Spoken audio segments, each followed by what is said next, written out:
ছে দিল ভরিয়া আপন কাজ করিয়া পরে দেয় ছাড়িয়া। বলো কি? জামাইয়ের কাছে টাকা কিভাবে পূরণ করে? মেশিন বের হয়েছে তো। সাহস থাকে তো সব খুইলা দেখা ভাই, আগে তোর মারে আগে সব খুইলা। 5 ব্যাটাই ধরে 32 ব্যাটাই করে, এক ব্যাটা ধাক্কিয়ে নেয় ঘরে। বলো কি?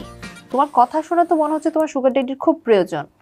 আসলেই মানে অতটা প্রয়োজন না, আমি এরকম দু একটা ছেলে আমি ইজিলি চালাতে পারবো। এটার ভেতর ওটা দিয়া দুজনে রয় শুইয়া, বাইরের লোকে যত ঠেলে মুখটি মোটেই নাহি খোলে। এটা আমি বুঝি, কি? বাট এটা কি? যে কি বুঝলা? তুমি ফ্রিতে বাস খেতে আসছো আজকে? আমি ফ্রিতে আসি নাই। তোমার নেতাও কি তাহলে কয়েকদিন পর বিদেশে থাকবে? না আমার নেতা এখন হয় নাই। কিরে ভাইয়া তোমরাকে আহো বাতে যা আহো, তোমার লেগে হুটনিটা রেডি করে রাখছি, একবারে পিছন দা বইরা দিব। আমরা ইদানিং দেখতে পাচ্ছি যে প্লাস টক বিডি নামে একটি প্রোগ্রাম হয়, একটি চ্যানেল।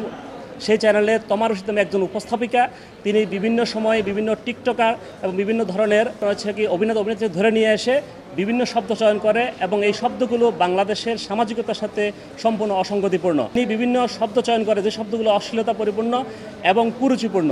আমাদের বাংলাদেশের বর্তমান যে জাতীয় অনলাইন গণমাধ্যম নীতিমালা আছে, এই নীতিমালার 3.6.3 বলা আছে যে শিশুদের মনস্তাত্ত্বিক, মানবিক এবং নৈতিক গঠনকে নেতিবাচক প্রভাবিত করে এমন ধরনের অশ্লীল, তথ্যগত ভুল ও ভাষাগতভাবে অশোভন এবং সহিংসতামূলক অনুষ্ঠান প্রচার সম্পর্কে সতর্কতা অবলম্বন করতে হবে। তিনি এই নীতিমালা লঙ্ঘন করেছেন।